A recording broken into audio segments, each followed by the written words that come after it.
Là, il y a un mec qui est en train de rentrer. C'est mon boîte chauffeur qui est en train de galérer pour trouver les clés. Et comme je suis une peste, je ne l'ouvre pas. Ça va, tu galères pas pour les clés? Bon, coucou, aujourd'hui on est à nouveau jour. C'est un jour magnifique parce que je suis à l'extérieur et qu'il fait merveilleusement chaud. Il fait soleil, bordel! Il fait soleil et ça c'est chouette parce qu'on a eu des jours de pluie. Et en fait là, il y a un tout petit vent léger et mignon. Je sors de la douche, il y a un petit vent léger mignon. Et en gros, je sais pas si tu vas l'entendre, mais tu es habitué à entendre le bruit des choses du monde et de la vie. Et si tu n'aimes pas le bruit du vent ou le bruit de la vie ou le bruit des couchsurfers qui crient ou le bruit de la caméra qui bouge, je peux rien y faire. Voilà, ce sera toujours comme ça dans mes vidéos, ça a toujours été comme ça, ce sera toujours comme ça et c'est la vraie vie. Bref, la vidéo que je voulais te faire aujourd'hui était à propos de... C'est bien du bruit lui, oh. Quoi? Alors la vidéo que je voudrais faire aujourd'hui, tu peux être dans ma vidéo si ça te rend heureux. Je vais manger, mais... Tu vas manger? Je t'écoute. Ah, la vidéo, je vais y arriver, que je voulais faire aujourd'hui était à propos de une sorte de petit bilan, une mise à jour, un update, je sais pas comment on dit chez les gens de YouTube, de ma vie écolo minimaliste, zéro déchet. Tout ça, parce que vous avez été beaucoup à me poser la question. Ah, ça n'intéresse pas, il en parle. Vous avez été beaucoup à me poser la question sur les réseaux sociaux et me demander où est-ce que j'en étais. J'avais déjà fait un mini update il y a un moment, mais c'était quand je venais à peine d'arriver à Rio et j'étais en mode backpackeuse, donc en mode en sac à dos. Et là maintenant que je vis vraiment depuis quasiment un an dans ma maison, ça va être comme ça tout le long de la vidéo, je suis désolée. Comme je vis depuis un an dans ma maison, il y a plein de choses que j'ai mis en place ou pas, que je changeais ou pas. Bref, on se dit tout aujourd'hui, d'accord? Alors le premier truc dont je voulais te parler, c'était à propos du minimalisme. Vous avez été beaucoup à me demander si je me considérais toujours comme étant minimaliste ou pas maintenant que j'avais pris une maison. Je vais faire une vidéo avec aussi un update de tout ce que je possède et je vais même faire une deuxième vidéo aujourd'hui où je vais montrer tout ce que j'ai mis dans ma maison en termes de décoration et compagnie. Comme par exemple ces choses merveilleuses que je vais te présenter après. Et pour répondre à la question, oui, moi je me sens toujours minimaliste parce que... Ah, en fait, tout le monde a décidé de faire le bordel le seul jour où je tourne une vidéo dehors. Non mais t'entends, genre c'est la guerre civile. T'entends, c'est la guerre civile là. Il y a les ambulances, la police, les motos, tout le monde, les camions qui passent. Bref, c'est la vie de Rio. Tu veux manger quoi? Les patates, elles sont pour toi, vas-y. Je les ai gardées pour toi. Tu sais allumer le four ou pas? Tu vas faire une omelette? Il reste que 2 œufs, mec. Mais mange-les, hein, c'est pour toi que j'ai... Il reste 2 œufs, mange-les, mais genre, il n'y a pas beaucoup d'œufs. T'as acheté... Ah, j'ai pas vu, t'as acheté des œufs. Ok, très bon, il y a des œufs. Bref.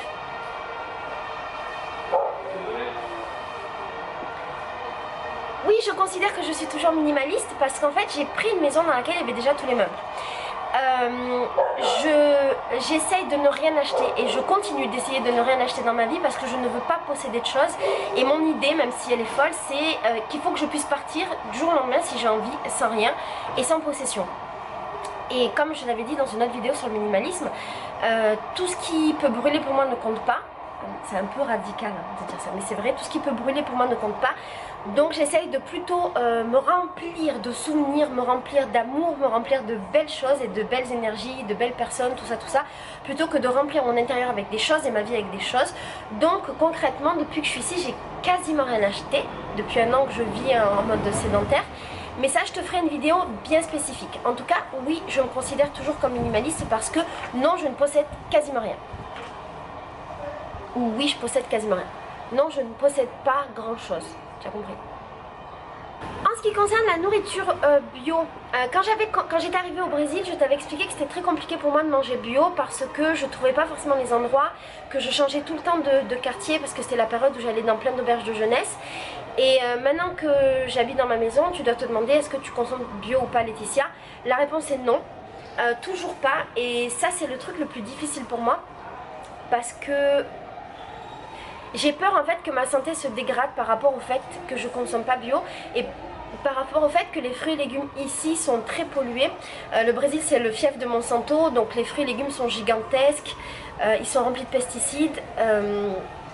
J'essaye de faire super attention, d'enlever les épluchures machin, mais je suis pas très convaincue que ce soit super efficace. Et alors pourquoi je consomme pas bio? Parce que le prix est vraiment trop élevé ici. En gros, depuis que j'habite à Rio, j'ai trouvé des endroits où on pouvait manger bio, ça c'est bon. J'ai trouvé des petits marchés bio. Mais en fait le prix il est jusqu'à 4 à 5 fois plus cher que ce que j'achète normalement dans la rue. Et donc c'est juste impossible. Un truc que je vais payer, genre un sac de légumes que je vais payer 1 réal. 1 réal ça me fait 20 centimes d'euros. Et ben en bio je peux le payer, ça peut monter jusqu'à 7, 8 réals, voire plus. C'est même plus que 5 fois plus cher. Et le problème c'est que si j'étais toute seule et que je mangeais ma nourriture toute seule, je me dirais ok, je ferais un peu comme la France, je me dirais je vais manger de la qualité, je vais pas acheter beaucoup, je vais optimiser, machin, comme ce que je faisais en France. Mais le fait est que je suis dans une grande maison, il y a énormément de passages. Je vis avec ma coloc brésilienne qui n'a pas du tout les moyens d'acheter du bio. J'ai tout le temps des couchsurfers chez moi et j'ai tout le temps des amis chez moi. Et en fait, si j'achetais bio, ça voudrait dire que j'achèterais des grosses quantités de bio pour pouvoir nourrir tout le monde, en vérité vrai. Je dis pas que tout le monde vit sur ce que j'achète moi, mais on est ensemble, on mange. Et je pourrais pas imposer aux autres gens d'acheter du bio, donc du coup il y aurait du bio, du pas bio, tout mélangé. Ce serait compliqué, vraiment trop compliqué. Ça c'est le premier truc. Et le deuxième truc, moi je pourrais pas suivre au niveau de mes moyens financiers. Je sais pas comment ils font les gens pour manger que du bio ici, c'est vraiment un gros budget. Peut-être qu'un jour je trouverai une meilleure solution, mais là pour l'instant au bout d'un an à Rio je l'ai pas trouvé du tout. Je me disais peut-être je peux acheter aux petits producteurs, mais pour moi c'est encore difficile d'identifier qui est un petit producteur ou pas, parce qu'en gros j'ai la sensation que les gens qui vendent les fruits et légumes dans la rue, contrairement à d'autres villes ou d'autres pays, eh ben, c'est pas forcément des petits producteurs, c'est quasiment tous des revendeurs, et ils achètent quasiment tous dans des espèces de centrales. Et en fait c'est des produits qui sont pas du tout bio et qui sont pas du tout naturels, et c'est de la, c'est de la grande production en fait. Donc pour l'instant j'ai pas identifié. J'ai trouvé un truc qui fait des paniers bio, et le problème c'est que c'est excessivement cher. Ils te livrent des paniers toutes les semaines comme ce qu'on a en France, et genre un truc qui m'aurait coûté entre 15 et 20 réals, donc ça fait 5 euros, et ben ça me coûte plus de 100 réals, donc c'est x5 au niveau du prix. C'est beaucoup trop cher pour moi, j'arrive pas à 100 réals, c'est 20 euros. Alors oui, 20 euros c'est pas cher quand on pense en tant que français, 25 euros c'est pas cher du tout pour une semaine de légumes, mais pour moi c'est beaucoup trop cher, j'ai pas ce budget là pour la nourriture. Et puis surtout, mon problème c'est que quand je le faisais en France, le truc des paniers bio, il y avait plein de fruits et légumes que je mangeais pas et du coup qui étaient gâchés. Et ici c'est un peu pareil, il y a plein de fruits et légumes que je mange pas et qui sont gâchés. Et alors en parlant de fruits et légumes, ma coloc la dernière fois elle était un peu surprise, elle ne comprenait pas pourquoi je mangeais finalement pas énormément de fruits et légumes. Et ben c'est parce qu'en fait je me suis rendu compte qu'ils étaient pas très bons ici au Brésil. Il y a une offre qui est différente, il y a des trucs qu'on trouve pas ici, des trucs qu'on trouve, il y a des trucs qu'on trouve pas en France et qu'on trouve ici parce que il y a des fruits tropicaux ou exotiques, mais en fait c'est vachement fade. Je saurais pas dire par exemple genre les pastèques ici, elles sont pas sucrées comme les nôtres. Je sais pas trop d'où ça vient, peut-être c'est parce que c'est pas les mêmes variétés, ou peut-être que c'est parce qu'elles sont trop industrielles ou faites en grande production et que c'est vraiment pas bio. Moi j'étais habituée aux fruits et légumes bio, et j'avais redécouvert la saveur des fruits et légumes. Ça c'est la réalité. Ici voilà, les choses sont un peu fadasses. Les pommes, genre il y a une seule variété de pommes qui est, c'est pas comme la Gala, je sais pas laquelle c'est plus petit que la Gala, c'est des toutes petites pommes, elles sont toutes dures. Et c'est des pommes qui sont pas par exemple agréables pour faire des compotes ou des gâteaux parce qu'elles sont trop dures. Elles n'ont pas une texture fameuse. Ouais. Ouais, ben en fait je crois qu'on les a laissées. Je pense pas que ce soit des champignons. À mon avis c'est la graisse qui a... C'est la moisissure. C'est de la moisissure? Au bout de 2 jours? Putain, alors ça c'est un autre truc important. Vas-y, jette-les, mange pas ça s'il te plaît, tu vas crever. Je me sens pas d'avoir un couchsurfer mort chez moi. En plus c'est le frère de ma pote, je peux pas te tuer dans ma maison. Va mourir ailleurs. D'accord. Ça aussi c'est un truc important. Ici les trucs ils se conservent absolument pas parce qu'on est dans un climat tropical. Alors il fait pas ultra chaud, mais il fait super humide. Et donc par exemple les choses elles se conservent pas. Et ça aussi c'est un autre problème. Mais je sais pas si ça a un lien avec ce que je te disais, mais je te le dis quand même. Par exemple, si j'achète des trucs secs, genre des pois chiches, en France je vais les conserver pendant des mois et des mois dans ma cuisine. Je vais les mettre dans un endroit un petit peu sans lumière, un petit peu frais, mais ça va se conserver des mois. Ici non, si j'achète des pois chiches, au bout d'un mois ils commencent à pousser à l'intérieur de ma boîte. C'est un truc de fou. Ma coloc elle comprenait pas mon délire en fait. Elle était choquée quand elle me voyait acheter des trucs et les laisser en fait. Par exemple, c'est pareil pour le riz. Le riz, je peux pas le laisser trop longtemps parce qu'il va s'abîmer. Les pâtes, ça marche parce qu'elles sont ultra industrialisées. Ma coloc dit que c'est quasiment du plastique ici, donc ça marche. Je peux les garder longtemps. Genre la farine, si je la garde longtemps, il y a plein de bêtes. Les herbes, les épices, machin, si j'achète longtemps, il y a plein de bêtes. Enfin bref, tout se conserve mal. Et les fruits et légumes, on est obligé de les acheter un peu au jour le jour parce qu'au bout de quelques jours, ils sont déjà abîmés. Et sinon, il faut les conserver dans le frigo, mais dans ce cas-là, ils ne mûrissent pas. Enfin, voilà. Les Brésiliens, en fait, j'ai compris qu'ils achetaient leur nourriture vraiment au jour le jour par rapport à leur climat. Et donc, je suis obligée de m'adapter. Et ça aussi, ça me pose un problème pratique parce que si j'achète des fruits et légumes bio, il faut que j'aille au marché bio qui est seulement une fois par semaine. Tandis que tous les autres fruits et légumes, je les trouve dans la rue tous les jours. Donc, tous les jours, je suis là, j'achète mes fruits et légumes pour le soir. Et ils sont bons. Et donc, ça voudrait dire que j'achète des fruits et légumes et que je les mange de suite et que je puisse pas trop les conserver. Bref, le bio, c'est compliqué. Et en ce qui concerne les trucs pas frais bio, il y a. Mais en fait, il n'y a que dans certains magasins. Et en fait, la plupart des magasins sont dans les quartiers qui sont un peu plus riches que les miens. Moi, j'habite plutôt dans des quartiers populaires, donc il n'y a pas énormément cette demande-là. Donc, il n'y a pas du coup énormément d'offres. Donc, il faudrait que j'aille loin. Ça revient un petit peu au même problème qu'en France où tu dis, ben, pour aller chercher mes fruits et légumes bio, mes trucs bio, je dois prendre la voiture, utiliser de l'essence.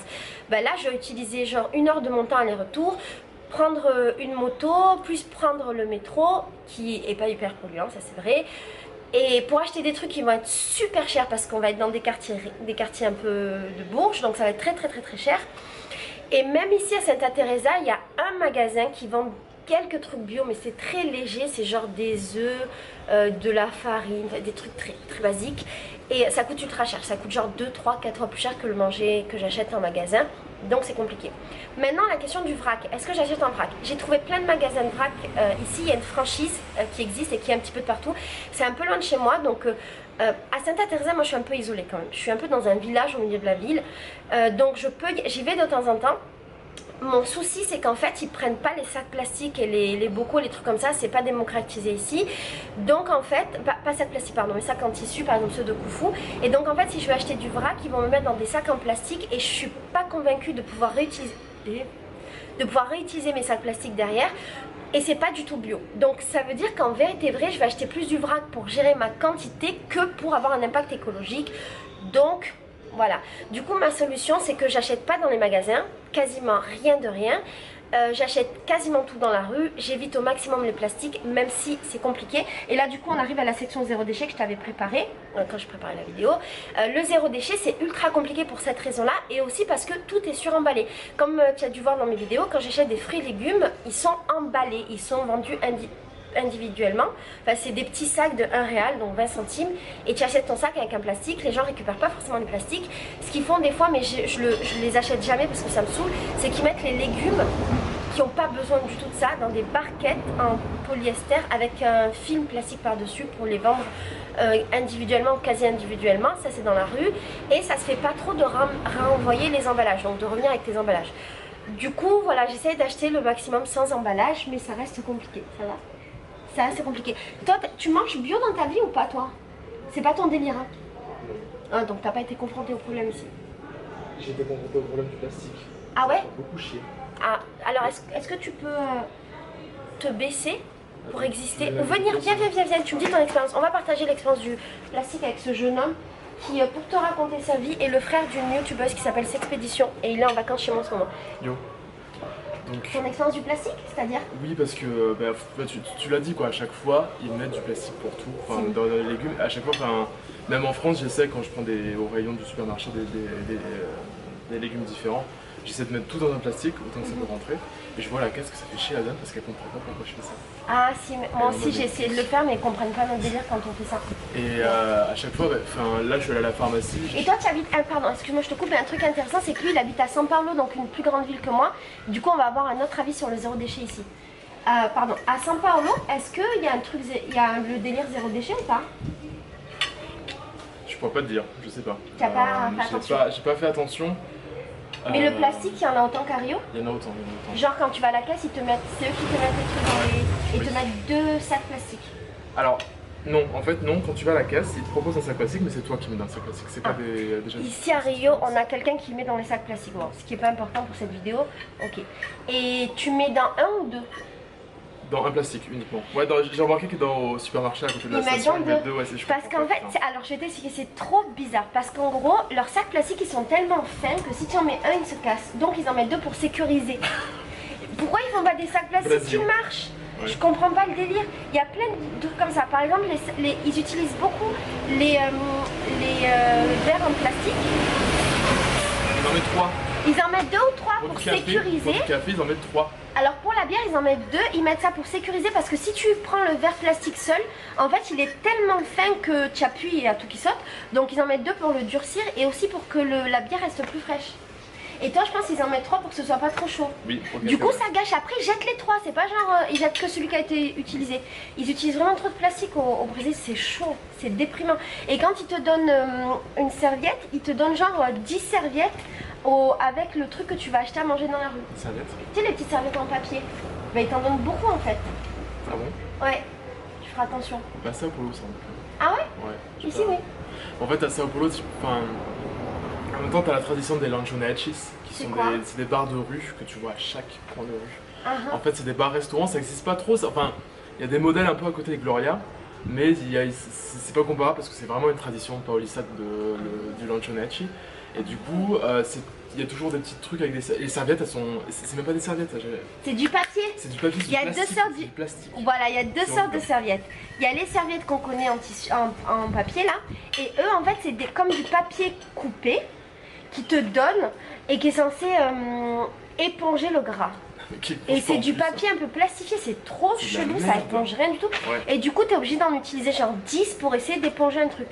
Donc voilà, zéro déchet ici, on repasse. Qu'est-ce que je vais dire? C'est sûr, c'est difficile. Mais tu dois avoir à Sao Paulo des associations environnementales. Mais à Rio aussi, je vois de plus en plus de gens qui se mettent au zéro déchet. Qui ont, tu sais, genre les coupes, ils ont leur propre verre quand ils vont dans des soirées pour boire leur bière. Ils ont ça à São Paulo. Ici, c'est très normal. Ici, c'est très normal, dans mon milieu, parce que je suis dans un milieu très bobo, c'est très normal d'aller en soirée avec soit ton verre pliable, soit ton verre que tu accroches ici. Ouais. C'est génial. Soit ton verre que tu accroches ici. Tu peux en acheter à Rio, il y en a. Il y a des magasins, je te dirai les noms. Et tu l'accroches et tu bois ta bière avec ça. Parce que les gens boivent des bières tout le temps. Et alors, il y a une fille un jour qui m'a demandé pourquoi moi je l'utilisais pas. Et elle me disait, mais Laetitia, quand tu vas manger tes açaïs, pourquoi des fois je te vois avec des verres en plastique et pas avec ton verre pliable. Et c'est tout simple, c'est des raisons pratiques. C'est que l'açaï, normalement, il me le donne dans un bol en porcelaine. Donc normalement, j'ai pas de verre en plastique. Et en fait, de temps en temps, il y a des coupures d'eau. Ça peut arriver au Brésil qu'il y ait des coupures d'eau si jamais tu as utilisé tout l'eau de ta box à eau. Ici, il y a des box où est stocké l'eau. Et si tu as utilisé toute l'eau, pour une raison X ou Y, il y a une coupure, donc il faut attendre que ça revienne. Et donc, ce restaurant où je vais manger mon açaï tous les matins, quand ils ont plus d'eau, on peut pas le savoir en avance, donc ils te donnent dans un verre en plastique. Ça reste assez rare. Et c'est pour ça que des fois dans mes stories tu me vois avec un truc en plastique. Et alors l'autre truc c'est que moi je bois que de l'eau, donc j'ai pas le besoin d'avoir un verre en plastique avec moi. Le truc c'est que je bois de l'eau, donc je bois dans des bouteilles d'eau. Et alors là la question ce serait, Laetitia, pourquoi t'as pas avec toi ton thermo là, je sais pas comment, ta gourde pour l'eau? Effectivement, je pourrais avoir ma gourde sur moi et avoir toujours mon eau. Pour plein de raisons. La première raison c'est que c'est lourd et que ça me fait chier. La deuxième raison c'est que je porte pas de sac à dos et j'ai que une pochette. J'ai genre un sac banane, j'ai pas d'espace pour mettre ma gourde. Et l'autre raison aussi, c'est qu'en réalité les gens qui vendent l'eau dans la rue c'est des gens dont c'est le travail. Voilà, et pour vivre ils vendent de l'eau dans la rue, ça coûte une misère atomique et eux ça leur fait des petits sous. Et en vérité vrai, je sais c'est pas très cool, c'est des choix, mais moi j'ai envie de soutenir un peu les gens qui travaillent comme ça en local, le commerce local, et les gens qui vendent des trucs dans la rue. Et donc parfois j'achète des choses dont j'ai pas spécialement besoin, j'achète des choses qui effectivement peuvent créer des déchets, mais ça permet qu'il y ait des êtres humains qui puissent manger à leur faim tous les jours, parce que ces gens-là sont vraiment très pauvres. Donc j'ai fait ce choix, par exemple pour l'eau, d'acheter mes bouteilles d'eau plutôt que me trimballer avec ma gourde. Et j'ai fait ce choix là parce que c'était chiant pour moi d'avoir une gourde. Tu t'en sors? Voilà, donc ça c'était la question de la gourde. Un truc que je fais ici qu'on ne peut pas trop faire en France, c'est que ici quand tu payes, tu peux refuser le ticket de caisse et il sort pas du tout. En France ça commence à arriver, mais il y a plein de gens qui disent moi je le refuse, mais en fait il est imprimé et c'est la caissière qui le jette. Bon, ça c'est pas du zéro déchet, c'est juste pour se donner de bonne conscience. Désolé les gens, parce que le déchet est quand même créé. Ici en fait tu peux demander à ne pas avoir ton ticket de caisse et ça te permet de faire d'économiser des déchets. Et si jamais le ticket de caisse il sort, souvent derrière en fait il n'y a pas écrit. Donc moi je les garde et je les réutilise. Et d'ailleurs quand j'ai créé ma boutique éphémère, les gens d'Instagram ils connaissent ma boutique éphémère. Quand j'ai créé ma boutique et que j'ai envoyé à peu près 150 produits aux gens, et ben j'ai mis un petit mot personnalisé pour chaque personne qui était écrit en réalité sur mes tickets de caisse que j'avais conservés pendant toute l'année. Donc je recycle mes tickets de caisse tout comme je le faisais en France. Ensuite, j'essaie de refuser un maximum les sacs et d'avoir le plus possible sur moi mon sac en tissu, mais la réalité vraie c'est que j'ai jamais mon sac sur moi en tissu parce que j'ai que mon sac banane. J'ai pas de sac. En fait si je voulais être plus productive, tu fais des bruits qui vont être super forts sur ma caméra. Merci de gâcher ma vidéo, après vous dites que c'est de ma faute. Non tu peux rester, juste faut plus faire de bruit avec toi. Ah très bien, très bien. T'es un bon couchsurfer. Et donc, ouais, en fait, si j'avais un sac, si j'étais une fille normale avec un sac à dos ou un sac à main ou un sac machin, je pourrais conserver mon sac en tissu. La réalité, c'est que j'ai une banane, un sac banane. Donc, j'ai pas mon sac en tissu sur moi. Je pense que ma solution, ce serait, mais j'ai pas vu ça encore ici, ce serait d'avoir un petit sac tu sais, les sacs pliables là, qui sont tout petits, et quand tu les déplies, ça fait un sac. Ça, ce serait ma solution et je pourrais l'avoir tout le temps dans mon sac banane. Je viens de trouver une solution avec toi. Donc maintenant il faut que j'ai un sac en tissu pliable. Ok, je vais essayer de trouver ça. Bref, j'ai perdu ma page. Elle est là. Blablabla. Ah oui, pour mes œufs quand je les achète, elle est longue cette vidéo. Pour mes œufs quand je les achète, j'ai le truc des œufs là. J'ai pas l'emballage du dessus mais j'ai le truc dessous les œufs pour mettre les œufs. Et après je le redonne au monsieur des œufs. Parce qu'en fait j'ai une voiture qui passe plusieurs fois par semaine pour me vendre des œufs. Pas du tout bio. Pour me vendre des œufs. Et c'est un vrai être humain qui me vend des œufs. Et donc je pars avec ma barquette d'œufs pas couverte. Donc c'est pas un truc industriel même si la fabrication elle est pas très clean à mon avis. Parce que ça coûte genre la plaquette entière je crois 30 œufs. Je sais pas si c'est 30. Je sais pas. Ça coûte 2,50 €. Et donc après je lui rends les emballages, donc ça me permet de pas créer de déchets. Mais ma coloc elle a trouvé une vieille dame qui a ses propres poules et qui vend ses petits œufs. C'est beaucoup plus cher, je crois que c'est quasiment 2 fois plus cher. Mais on va commencer à acheter chez elle. C'est un peu loin de notre maison mais on s'est dit qu'on va essayer de passer par le chemin où il y a cette mémé. Parce qu'elle est trop mignonne et que c'est comme pour la bouteille d'eau en fait. C'est son moyen de subsistance. Et moi je préfère payer 2 fois plus cher mes œufs mais les acheter à elle. Voilà. Tac. Est-ce que je t'ai tout dit ? Je crois que je te parlais tout à l'heure des produits industriels avant qu'il arrive dans les magasins. Je les achète pas mais ça c'est ce que je faisais aussi en France. Moi j'achète pas de produits bio industriels parce que ça me pose un problème moral quand même. Je l'ai expliqué dans plein d'autres vidéos avant quand j'étais en France. Donc je suis un peu dans la même manière de vivre ici, à savoir que j'achète des produits très basiques et je cuisine avec des produits basiques. Maintenant pour tout ce qui est de ma salle de bain et compagnie. En gros, à un moment donné, je m'étais dit, putain Laetitia, en fait, t'es plus vraiment zéro déchet, t'es plus vraiment écolo, j'avais plus l'impression de faire des gros efforts et que ce soit compliqué. Et en fait, je me suis rendu compte que c'était parce que j'avais tellement mis de choses en place dans ma vie que c'était naturel et qu'en fait, je me rendais plus compte que je les faisais. Donc en vérité vrai, il y a beaucoup de choses que je fais naturellement et qui sont zéro déchet écolo et voilà, je m'en rends juste plus compte. Et dans ma salle de bain, c'est un peu la même chose parce que j'ai absolument pas changé ma manière de faire. J'avais fait plein de vidéos pour dire comment je me lavais les cheveux, comment je lavais mon corps et compagnie. Je me lave globalement toujours à l'eau. Les cheveux, j'avais tenté plein de trucs pour mes cheveux ici au Brésil, mais ça fonctionnait. À un moment donné ça fonctionnait plus, par exemple le bicarbonate ça marchait plus sur mes cheveux, ça faisait des trucs dégueulasses et je perdais beaucoup trop de cheveux.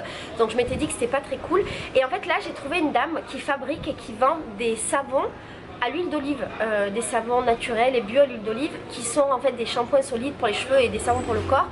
Et c'est pour les humains, les bébés qui sont aussi des humains en fait. Et du coup maintenant je lui achète à elle et j'achète un savon par mois et ça me fait les cheveux et le corps. Et ça me coûte, il me coûte un peu cher, il me coûte 20 réals, donc il me coûte 5 € par mois.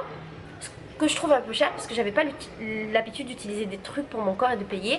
Mais ça me fait plaisir parce que elle je l'aime bien, qu'elle a des enfants, ça lui fait un peu de sous et puis voilà, c'est juste cool. Le seul truc que j'ai changé c'est que maintenant j'utilise du dentifrice. J'avais arrêté le dentifrice pendant longtemps et en fait je sais pas pourquoi, c'est très con mais en ce moment j'aime le goût du dentifrice chimique. J'ai envie du dentifrice à la menthe, j'ai envie du dentifrice sucré et j'ai un peu fait une saturation de me laver les dents à l'eau ou au bicarbonate ou à l'huile de coco machin, et j'ai juste envie là de ce petit plaisir coupable du dentifrice chimique. Pour ce qui est du visage et tout ça, j'utilise toujours de l'huile de coco. Ici au Brésil c'est à peu près le même prix qu'en France. C'est un peu cher, c'est un peu... Ouais, je pensais que ce serait pas cher, mais en fait non, c'est le même prix que nous. Ça change rien, j'utilise toujours des huiles essentielles. Aussi pour tous mes trucs de corps. Comme tu as vu dans une précédente vidéo, je me suis fait amener des huiles par une copine. Donc j'ai mes huiles essentielles françaises et bio. Ici il y en a, mais c'est vraiment cher et c'est plus cher que la France.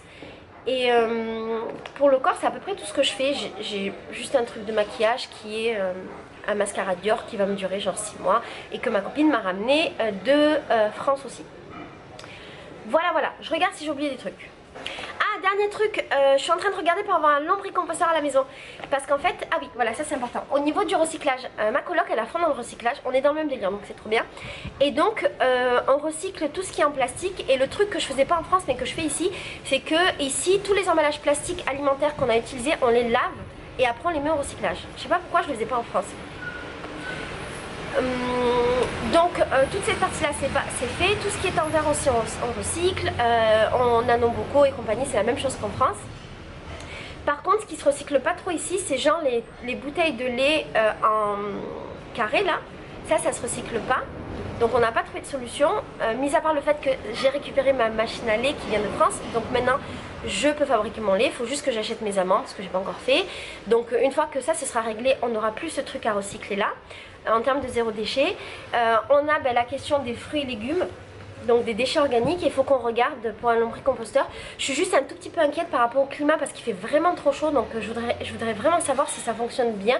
Je me suis renseignée auprès d'un biologiste ici qui est spécialisé dans la permaculture et compagnie. Il me dit que ça marche, donc à voir. Par contre acheter un lombricomposteur c'est très cher, très cher. Je crois que c'est à peu près 200 réals et ça fait 50 €. Je sais que 50 € pour la France c'est pas cher, mais 200 réals c'est très cher. Pour te donner un ordre de prix, 200 réals, oh putain c'est trop cher. Le salaire moyen, le salaire minimum d'un Brésilien c'est 900 réals. Donc 200 réals ça représente un quart du salaire d'une personne. Voilà, pour te donner un ordre de prix. Donc pour le Brésil c'est très cher. Voilà. Je crois que je t'ai à peu près tout dit sur ma vie écolo, bio, minimaliste, blabla. Je vais essayer de te faire une vidéo après si j'ai du soleil dans ma chambre pour t'expliquer tout ce que je possède. Et là je vais te faire une vidéo pour te montrer qu'est-ce qui a changé dans ma maison et quels sont les trucs de décoration que j'ai acheté pour ma maison. Parce que tu connaissais ma maison avant, quand elle n'était pas vraiment à moi, quand j'étais juste une locataire Airbnb. Et maintenant c'est ma vraie maison, donc j'aimerais te montrer ce que j'ai. D'accord? Je t'embrasse fort et je t'aime très fort.